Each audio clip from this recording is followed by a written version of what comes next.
if God speaks to us, He does not tell us, look at your brother, look at your sister, ang layo na narating nila. Hindi tayo ganun kausapin ng Diyos.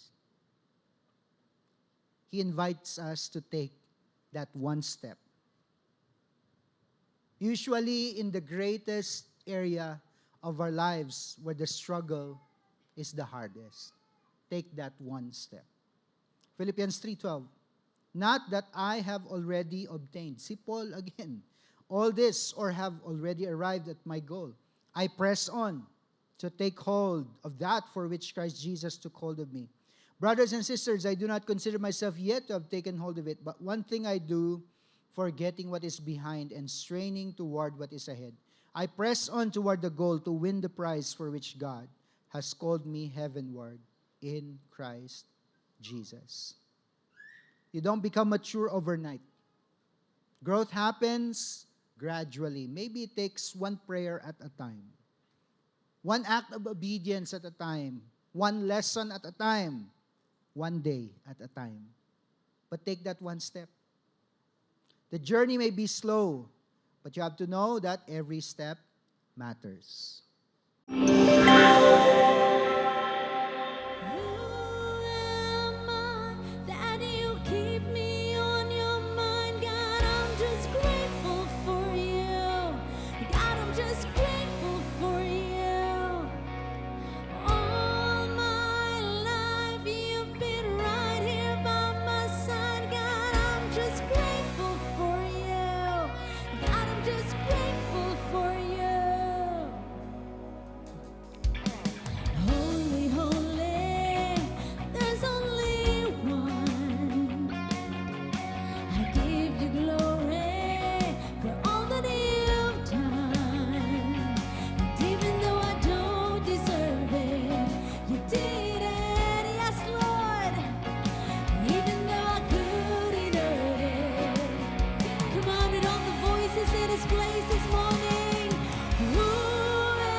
worship Him. Our response is to give Him thanks. Oh, we do not deserve it. We do not deserve it. But God allow us to be loved. He loves us so much. He loves us so much with everything that we are, with everything that we give. God loves us so much. Oh, thank you, Jesus. Come on, say thank you, Jesus. You've been so good. You've been so gracious, Lord. Thank you, Jesus. Come on, let's sing it again. Gonna lift both of our hands. He gives us chance after chance.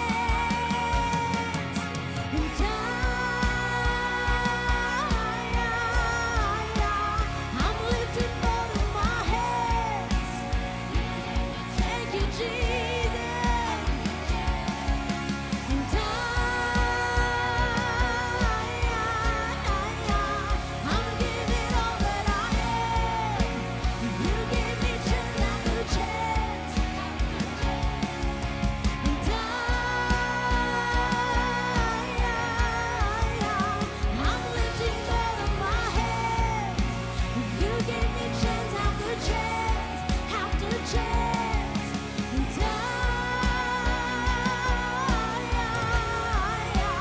I'm giving all that I am. You, come on, hear all the voices. Who am I that you keep me on your mind? God, I'm just grateful for you. God, I'm just grateful for you.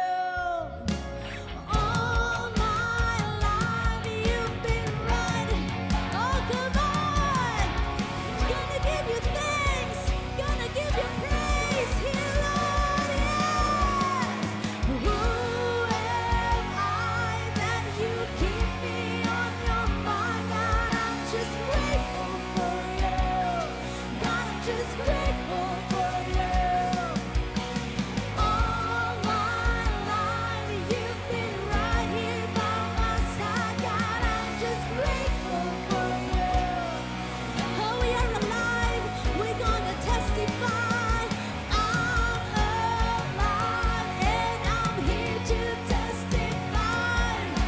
God has been so good to us. Thank you, Jesus. And I'm alive and I'm here to testify. Grateful for you. God, I'm just grateful for you. So, in week number 1, syempre, dahil nagsisimula, the title is The Journey Begins. Sabi mo nga sa katabi mo, The Journey Begins. So, whether you are already in the sea life or not, ito, I hope na ito po ang simula ng inyong journey sa paglapit, paglalim sa Panginoon Diyos. We are familiar with this story found in Matthew chapter 4, verse 18, kung saan, sabi po, as Jesus was walking beside the Sea of Galilee, he saw two brothers, Simon called Peter and his brother Andrew. They were casting a net into the lake, for they were fishermen. Come follow me, Jesus said, and I will send you out to fish for people. At once they left their nets and followed him. Going on from there, he saw two other brothers, James, son of Zebedee, and his brother John. They were in a boat with their father Zebedee, preparing their nets. Jesus called them, and immediately they left the boat and their father and followed him. Pagpalain po ng Lord ang kanya pong salita. Ang series theme po natin ay ito po, discipleship is a journey of following Jesus, becoming like Jesus, living for Jesus, and helping others follow Jesus. So don't worry, hindi nyo po kailangan kabisaduhin yan. But that's the very gist of the series, and for the next several weeks, pag-uusapan po natin ang bagay na yan. But interestingly, yung discipleship journey na nakita po natin dito sa mga fishermen na tinawag ni Jesus, begins with an invitation. They responded to the invitation of Jesus. Sabi ni Jesus sa kanila, "Come, follow me." Life is filled with journeys, kagaya nga po ng introduction natin ngayon. And some journeys are definitely physical. Para po sa ilan sa inyo, I'm pretty sure, You take note of the milestones na nadaanan o naranasan ninyo sa buhay. For some of you, birthdays are very, very special. Graduation, marami po sa atin ang nagse-celebrate ng graduation ng kanilang mga anak. Some are not just celebrating a completion of a course, yung iba po nagse-celebrate ng mga high levels of accomplishment like cum laude, summa cum laude, class valedictorian or salutatorian. We congratulate you, by the way, para po sa inyong mga accomplishments. At kung saan man ito patungo, syempre on to the next part of the journey. Others are educational, professional, or relational. But every meaningful journey begins with a single step. And that is the same pagdating po sa spiritual journey natin in the Lord. Jesus invites you, He invites me to come follow Him. So let's break down our discussion today. The journey first begins with an invitation. Yun nga, sabi sa Matthew 4:19, come follow me. Can we say those words? Ready, get, set, go. Come follow me. At sabi nga ni Jesus, and I will send you out to fish for people. Si Jesus, napakagaling niya sa paggamit ng mga normal or everyday things na nakikita ng mga tao sa kanilang buhay. He was able to use them, to His advantage, to teach people. So it was easy for them to grasp kung ano yung mga bagay na gusto niyang ituro. It was Jesus who initiated the relationship by saying the words, come follow me. The disciples, His disciples particularly, they were not really looking for Him, they were not searching for Him, pero hindi imposibleng hindi nila kilala si Jesus. At this point in time, they would have heard about Him kasi umiingay na yung pangalan ni Jesus. But it is clear, magmula po dito sa encounter na ito, where were the first disciples? Nasaan ba sila nung tinawag sila ni Jesus? They were in their boats. They were thinking about, what would be the next, when would be the next time na tayo ay lalabas, sa Sea of Galilee para mangisda. That is what they were thinking. They were mending their nets if ever it was broken. They were trying to make sure na yung boats nila ay ready para sa next na paglabas nila dun nga sa tubig. So they were not thinking about, sa araw na ito, magiging tagasunod ako ni Jesus. They were not thinking that on this day, their journey of being followers of the man called Christ was going to begin. Because the point here is this, God reaches out before we actually reach up. So si Lord ang unang nag-i-initiate para abutin tayo. And yes, when we can respond, that is when we can actually reach out back to God.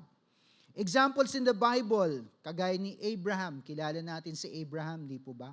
How about Moses or Samuel or the disciples themselves, di ba? Hindi sila ang nag-initiate sa kanilang panawagan. Ang nag-initiate para tawagin sila ay ang Panginoon Diyos. So today, Jesus calls us to be His disciples. Jesus calls us to be His followers. And I want you to know that discipleship is not about earning God's acceptance. It begins with responding to His invitation. Bakit ko nasabi yan? Bakit ko sinabi na it's not about earning God's acceptance? Kasi dun nga sa scripture na binasa natin, hindi naman sinabi ni Jesus na kapag ka-ready ka na, improved version ka na ng sarili mo, sumunod ka sa akin. He did not say that, right? He simply said the words, come follow me. Walang prerequisites, di ba? Walang ibang pamantayan para sabihin na, pwede kang sumunod sa akin. Sinabi niya lang yung mga salitang, sumunod ka sa akin. That's it. And that is why God is looking at us today. He's not telling you, He's not telling me, gawin mo muna ito, i-accomplish mo muna yung mga bagay na dapat mong i-accomplish. Pag umabot ka na sa standard, sumunod ka na sa akin. And I like this next statement because it clearly tells us what God is expecting. You do not have to be perfect to begin the journey.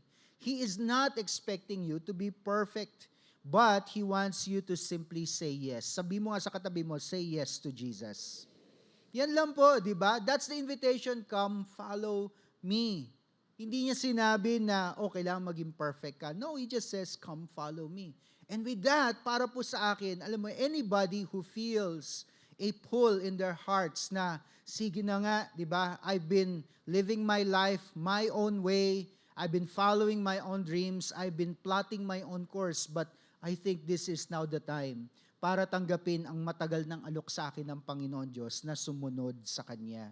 Let me tell you something, walang mawawala sa iyo, kapatid. In fact, the Bible actually tells us, di ba, seek first the kingdom of God and His righteousness, and all these things will be given to you as well. The next one, the journey begins with ordinary people. I think kahit napakataas na po na narating natin, kahit na ano na po ang accomplishments natin sa buhay, we should never come to a point that we tell ourselves, hindi naman ako ordinaryong tao. No, you are an ordinary person. Everybody is ordinary.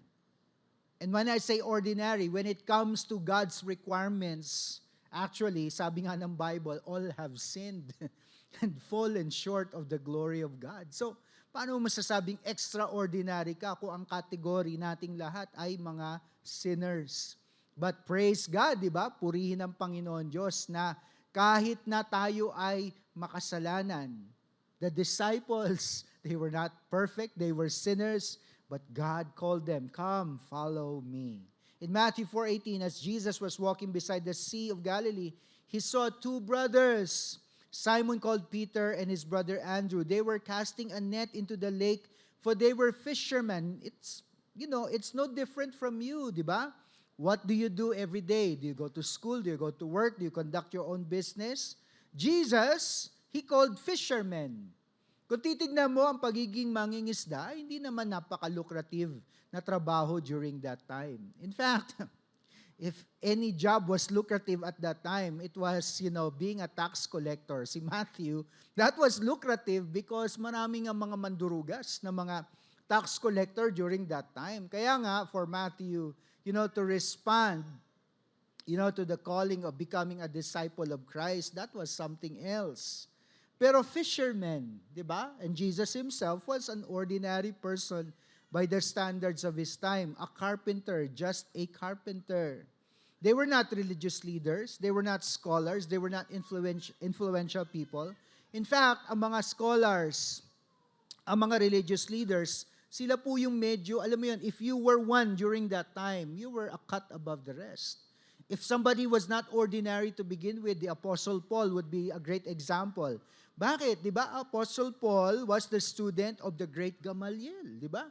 And people looked up to him, especially his peers. Sabi niya, ibang klase ito si Pablo. Who would have thought or imagined that a person like Paul, di ba, would become a disciple of Christ? But he himself, the Apostle Paul, and said the words, "I consider myself worth nothing." Bakit? Kasi alam niya, nakikita niya yung sarili niya, I am nothing compared to God Himself. This reveals something powerful about God's kingdom. Ano yun? God specializes in using ordinary people for extraordinary purposes. Kaya nga, alam mo, ito para sa akin, napaka-importante maintindihan natin ito. We are ordinary in every sense of the word pagdating sa standard ng Panginoon Diyos.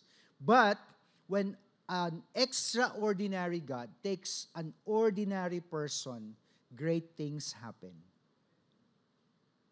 Kahit tingin mo wala kang magagawa ngayon, kasi sino ka ba, di ba, sa bansang Pilipinas?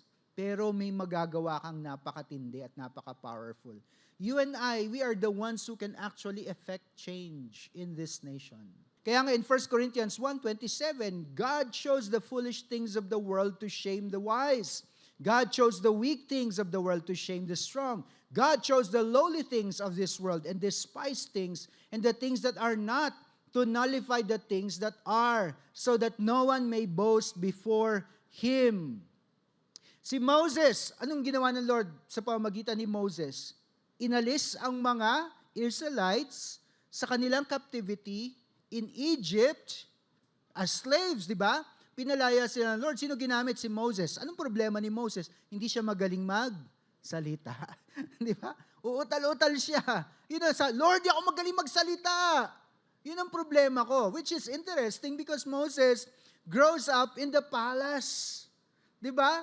I'm pretty sure yung mga teachers niya, magagaling na mga teachers, pero hindi siya magaling magsalita. Si Gideon, di ba? A sword for the Lord and Gideon. With 300 men, tinalo niya ang mga kalaban. Pero, yung sineselebrate nating fleece moment, Yung sabi ni Gideon, alam mo Lord, okay naman yung sinasabi mo eh. Pero Lord, patunayan mo muna sa akin. Di ba? Naglagay siya ng fleece sa ground. Sabi niya, Lord, etong gawin mo the next day. Basa yung fleece, yung ground ay dry. Tapos nung hindi pa na-satisfied, Lord, baliktarin mo naman, di ba? To you ang fleece, yung ground naman ang basa. Para lang i-prove sa kanya, di ba, na Lord, tinatawag mo nga ako. This is celebrate natin. Sabi, wow, ang galing, di ba? Pero ang pinapakita lang ni Gideon doon ay kawalan ng tiwala sa Lord. Di ba? In fact, he tried to hide himself until God really got hold of him. David, for example, was initially overlooked. Hindi siya agad nag-appear before Samuel. Nasaan ba si David? He was tending the sheep. Pero anong sabi ni Samuel? Hindi tayo uupo hanggat di dumarating yung pinaka-youngest. Nung dumating na si David, nagsalita na ang Lord kay Samuel. Siya ang i-anoint mo bilang next king. Peter, for example, Peter was impulsive.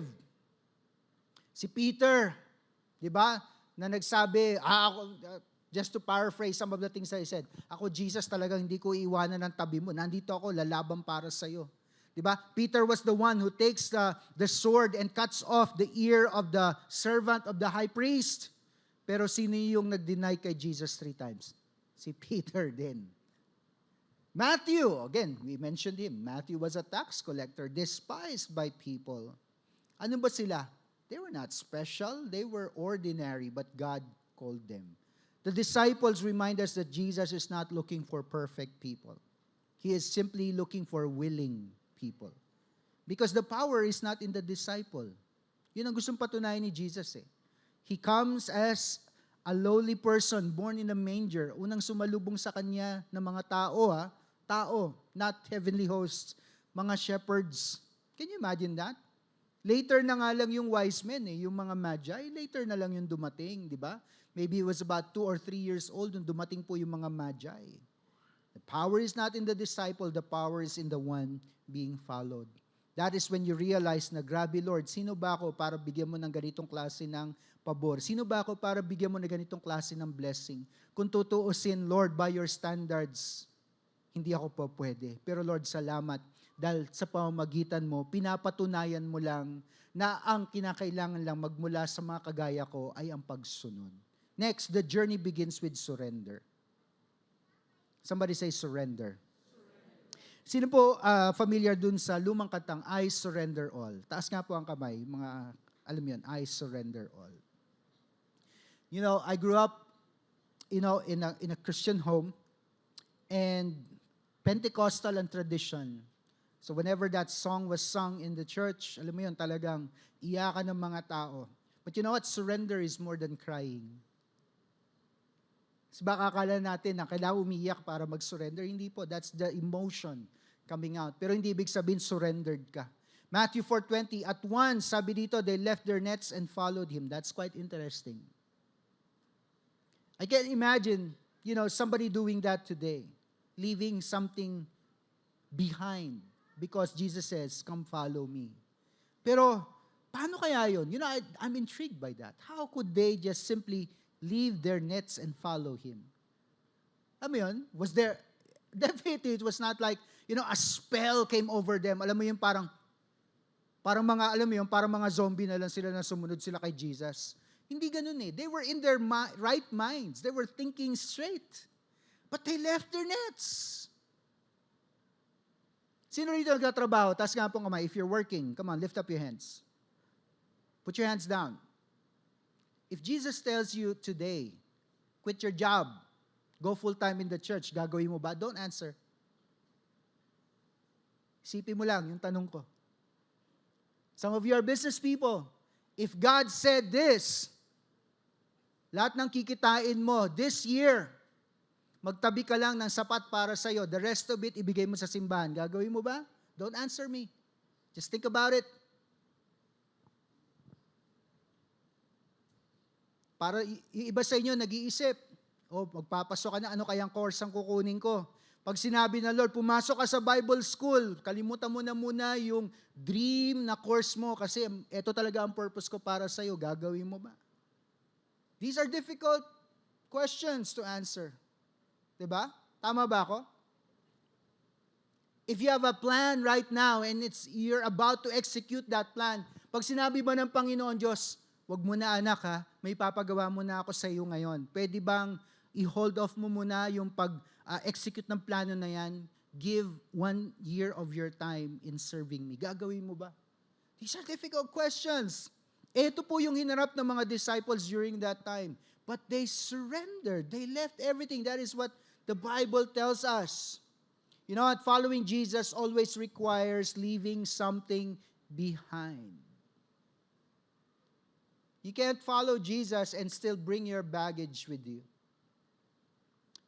The disciples, they left their boats, they left their nets, their comfort, their plans. Let me tell you something about the men na tinawag ni Jesus ng mga mangingisda. According to research, yes, fishing was not the highest of businesses. But, etong mga tinawag na mangingisda, sabi, medyo influential sila ng konti pagdating sa fishing industry. So kahit paano, pwede silang maging mayabang at magkaroon ng konting angas. Bakit? Kasi nga, may konting influence at may konting yaman sila to begin with. May ganun daw. Pero, sabi dito, they left their boats, they left their nets, their comfort, their plans. Because following Jesus requires leaving something behind. Because following Jesus involves surrender. Let me ask you something. Can you think of something that you have actually left behind dahil sumunod ka kay Jesus? Maybe you think back 10 years ago when you accepted Christ as Savior, or 20 years ago, meron ka bang iniwan, binitawan, at sinabing, hindi ko na gagawin ito, hindi ko na ipupursu yan, ipupursu ko na anong pinapagawa ng Diyos. Now, some of you are probably thinking right now, parang wala pa akong iniiwan. Simula nung sinabi ko, na susunod ako kay Jesus Christ. Now you have a dilemma. Because you cannot leave this service today without asking yourself that question. Parang wala nagbago mula nung na-born again ako hanggang ngayon. Parang wala pa ako talagang sinosurrender sa Panginoon Diyos. Now that's a dilemma. Ibig sabihin, you'll be confronted by the Holy Spirit at sasabihin niya, alam mo, dito na pupunta yung oras mo, dito na pupunta yung resources mo, dito na pupunta yung passions mo, ito yung mga bagay na dapat iwanan mo na para makasunod ka talaga kay Jesus Christ. I know that's not easy to think about. Tapikin mo yung katabi mo, sabi mo sa kanya, hindi madali, ano? Hindi madali, right? If we contextualize that whole scripture, they left their nets, they left their boats and followed Jesus. Now that we contextualize it in our own lives, now you begin to realize what following really means. What surrender really means. Baka nga ang conviction ngayon ng Panginoon, we talked about conviction versus condemnation, right? Baka ang conviction ngayon ng Panginoon Diyos ay, anak, actually matagal mo nang alam ito, anak, matagal na kitang dinidil sa area na ito, now is the time to actually make a choice. Ako ba o yung bagay na hinahawakan mo pa rin hanggang ngayon? You see, a disciple cannot follow Jesus while insisting on staying in control. Bakit? Sabi sa Luke 9:23, whoever wants to be my disciple must deny themselves and take up their cross daily and follow me. Now, yun ang mabigat na tanong dyan. Asan yung dinideny ko sa sarili ko para sundin ko talaga si Jesus? Because surrender is not a one-time event. It's not you raising your hands because the pastor said, sino dito gusto niyong tanggapin si Jesus bilang Panginoon tagapagligtas? You raise your hands, you pray the prayer. That's not surrender. It's a daily choice. You cannot say, I surrender all. Diba? Pero hindi naman all. You surrender partial of what you think you are surrendering to God. Every day we have to choose God's will over our will. God's priorities over our preferences, or God's direction over our own understanding. Baka may sinasabi si Lord, baka sinful habit, baka there's an issue in your life on unforgiveness. I've shared about unforgiveness, di ba? You have your distractions, definitely, di ba? And you have your own comfort zones. Alam nyo, mga kapatid, every step closer to Jesus requires trust. So, ibig sabihin, kung lumalapit ka sa Kanya at kasama doon, kasama sa process ng pag-surrender, ay i-embrace ko ano yung panibagong character or mindset na binibigay sa'yo ng Panginoon, then you have to let go of something in order to fully follow Him. Next, the journey begins with relationship. In John chapter 1:38, turning around, Jesus saw them following and asked, "What do you want?" They said, "Rabbi," which means teacher, "where are you staying? Come." He replied, "and you will see." So they went and saw where he was staying, and they spent the day with him. And it was about 4 in the afternoon. Anong invitation ni Jesus sa kanyang mga disciples? Bukod sa, "Come, follow me," He also invited them, "Come and see." Lumapit kayo para makita ninyo. Sumunod kayo para makita ninyo. Before He sent them out, He spent time with them. Before they did ministry, He built relationship with them. Before they served, He had to be close to them. Before any assignment, they had to be connected with Jesus. Kasi nga, one of the greatest misconceptions daw about the Christian faith is that it's primarily about doing things, or Christianity for that matter. When you say you're a Christian, you do things for God. Misconception yun. Christianity is not just about doing things for God. It's about knowing God. It's about knowing Jesus deeper and deeper every day. Yung paglalim, yun po ang ibig sabihin nun. In Philippians 3:10, I want to know Christ. Can you say that? Ready, get, set, go. I want to know Christ. Dinagdagan pa ng yes, to know the power of His resurrection and participation in His sufferings, becoming like Him in His death. I want to know Christ. At si Paul, hindi niya lang sinabi, yung magagandang aspect ng Christian life. Yung mga miracles, signs and wonders, yung mga great teaching, hindi din. Hindi lang doon. Pati yung sa suffering. Of course, this is particularly important to the early church kasi nga, nakakaranas nga sila ng persecution because Christianity is new and it was not fully accepted. Pero the more that other religions, other leaders tried to push against Christianity, the more that it grew, di ba? More people got saved, more people got baptized, more people started to preach the gospel. The goal of discipleship is not simply knowledge about Jesus Christ. Pero yes, natututo ka. Hindi ka naman pwede manampalataya sa isang bagay na hindi mo naintindihan. The goal is knowing Jesus personally. Somebody say that, personally. Paano mo masasabing personal ang pagkakilala mo kay Jesus? It is when you begin to pray stuff like this. Lord Jesus, may nangyari kanina, but I realized that I made a mistake. I realized that I was wrong. Please forgive me. And when you say that prayer, you have that sense of peace flooding over you. And you realize that, it is not about you, it's about Him. Doon mo nalalaman, kapatid, that you're knowing Jesus personally. Relationship grows through time, communication, and consistency. So kung ganyan ang nangyayari sa growth natin, ganun din pagdating sa Panginoon. The more you spend time communicating with God, the more you are consistent, drawing yourself closer to Him, lumalalim ka din sa iyong relationship, tumitibay din ang iyong pananampalataya. The journey begins one step at a time. Somebody say one step at a time. Some steps, listen carefully, some steps require years before a person actually takes that step. Unforgiveness. It took years for me to forgive. Years. Mahabang panahon.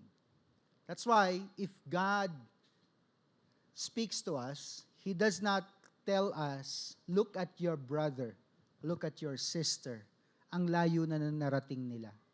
Hindi tayo ganun kausapin ng Diyos. He invites us to take that one step. Usually in the greatest area of our lives where the struggle is the hardest, take that one step. Philippians 3:12. Not that I have already obtained. See Paul again. All this or have already arrived at my goal. I press on to take hold of that for which Christ Jesus took hold of me. Brothers and sisters, I do not consider myself yet to have taken hold of it, but one thing I do, forgetting what is behind and straining toward what is ahead. I press on toward the goal to win the prize for which God has called me heavenward in Christ Jesus. You don't become mature overnight. Growth happens gradually. Maybe it takes one prayer at a time, one act of obedience at a time, one lesson at a time, one day at a time. But take that one step. The journey may be slow, but you have to know that every step matters. Can you imagine one step taking 10 years? Grabe yun, di ba, mga kapatid? We don't realize it, but we may have put off for a long time one thing na pinapagawa ng Diyos sa buhay natin. Maybe today you actually make that step. You have to remember, God is not asking for perfection, praise the Lord, but He is definitely asking for faithfulness. The goal is not to arrive instantly. I love this. The goal is to keep following. Somebody say that, keep following. So when we hear the words in our spirit, come follow me. Alam ko, kapatid, when you hear the words, come follow me, you know exactly what that means. I want you to bow your heads.